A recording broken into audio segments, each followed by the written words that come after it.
Assalamualaikum warahmatullahi wabarakatuh. Pada kesempatan kali ini, saya akan menjelaskan materi bioteknologi tentang insulin.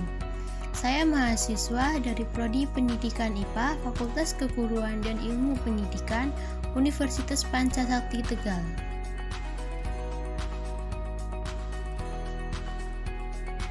Sebelumnya, perkenalkan nama saya Aisyah Tiffany dengan NPM 1818-5011.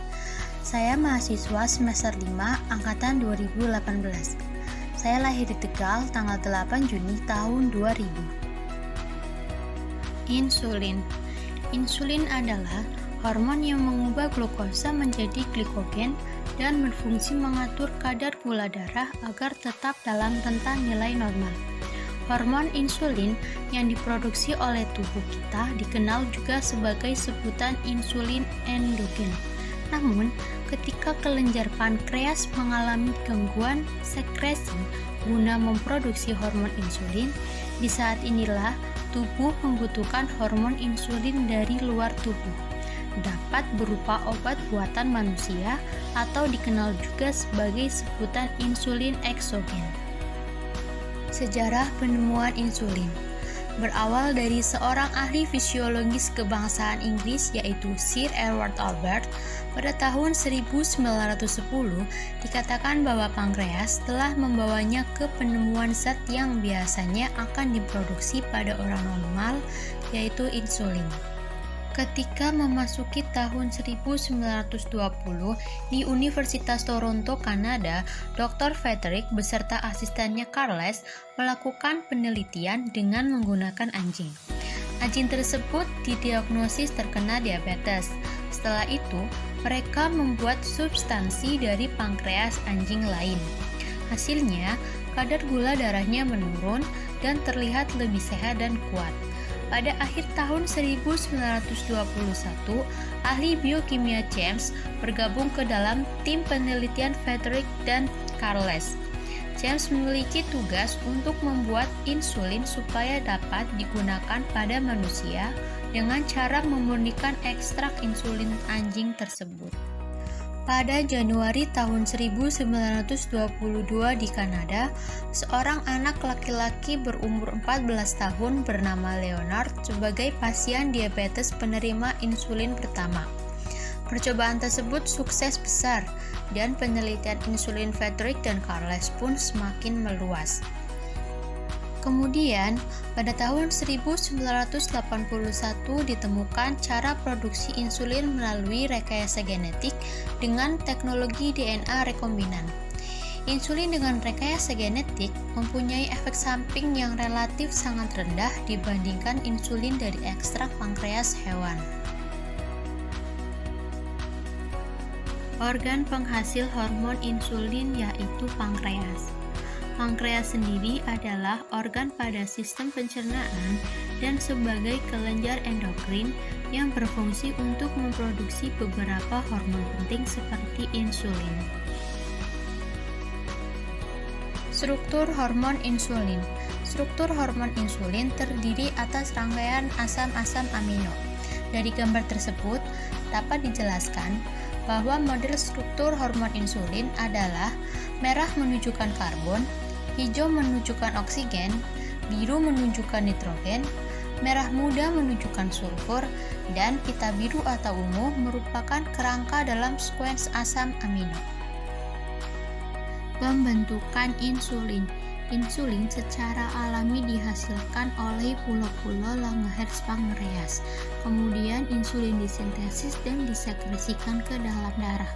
Insulin disekresikan sekitar 40-50 unit per hari. Sekresi dipengaruhi oleh beberapa faktor seperti yang pertama glukosa. Glukosa dalam metabolisme membuat kalium keluar. Keadaan ini menyebabkan saluran kalsium aktif dan masuknya kalsium menyebabkan sekresi insulin. Yang kedua ada faktor hormonal. Hormon seperti epinefrin penghambat pelepasan insulin dan hormon agonis adrenergik yaitu merangsang pelepasan insulin dan hormon pertumbuhan seperti kortisol, laktogen plasenta, estrogen, progestin, dapat meningkatkan sekresi insulin. Dan yang ketiga ada preparat farmakologik, yaitu obat yang merangsang sekresi insulin. Efek kekurangan dan kelebihan hormon insulin. Pada umumnya, kadar gula darah normal adalah 80 sampai 120 mg per desiliter pada kondisi puasa dan 100 sampai 180 mg per desiliter pada kondisi setelah makan. Kekurangan hormon insulin akan menyebabkan kadar glukosa darah tinggi atau hiperglikemia. Dan kelebihan insulin dapat menyebabkan kadar glukosa terlalu rendah atau hipoglikemia dan menyebabkan penyakit diabetes mellitus. Produksi insulin melalui rekayasa genetik.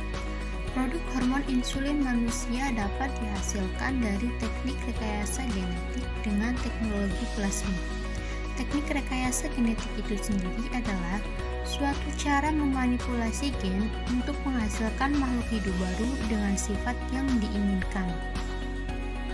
Pembentukan insulin dengan rekayasa genetik. Pada proses pembuatan insulin ini, langkah pertama adalah mengisolasi plasmid dari Escherichia coli.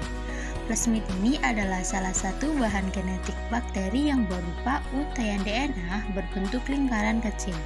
Selain plasmid, bakteri juga memiliki kromosom.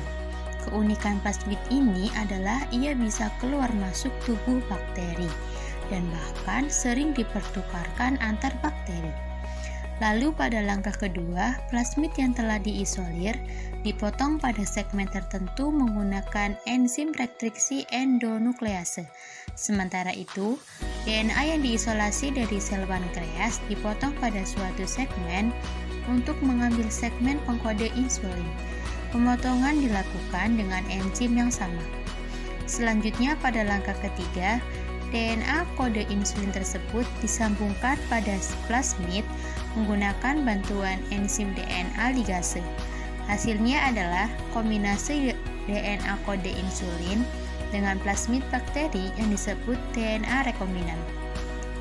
Kemudian pada langkah keempat, DNA rekombinan yang terbentuk disisipkan kembali ke sel bakteri. Dan yang terakhir, bila bakteri Escherichia coli berkembang biak, maka akan dihasilkan koloni bakteri yang memiliki DNA rekombinan. Bakteri ini mampu menghasilkan insulin manusia. Pemberian insulin kepada penderita diabetes mellitus. Pemberian insulin kepada penderita diabetes hanya bisa dilakukan dengan cara suntikan. Insulin akan diserap ke dalam aliran darah dan dibawa ke seluruh tubuh. Di sini, insulin akan bekerja menormalkan kadar gula darah dan merubah glukosa menjadi energi. Jenis-jenis insulin. Yang pertama ada insulin reguler. Efeknya bertahan hingga 6 jam. Contohnya ada Humulin R, Novolin R, dan Velusin. Produk yang tersedia di Indonesia hanya Humulin R. Yang kedua ada insulin kerja cepat. Efeknya bertahan hingga 4 jam.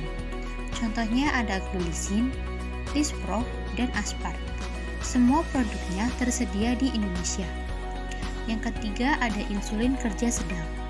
Efeknya bertahan hingga 18 jam. Contohnya ada NBH, Humulin N, dan Novolin N. Produk yang ada di Indonesia hanya Humulin N. Yang keempat ada insulin kerja panjang. Efeknya bertahan hingga 24 jam. Contohnya ada Detemir atau Levemir dan Glargine atau Lantus. Semua produknya tersedia di Indonesia. Dan yang kelima ada Ultra-long acting insulin. Efeknya bisa bertahan hingga lebih dari 24 jam. Contohnya ada Degludec atau Tresiba. Produk ini belum tersedia di Indonesia. Berikut referensi yang saya gunakan dalam pembuatan materi ini.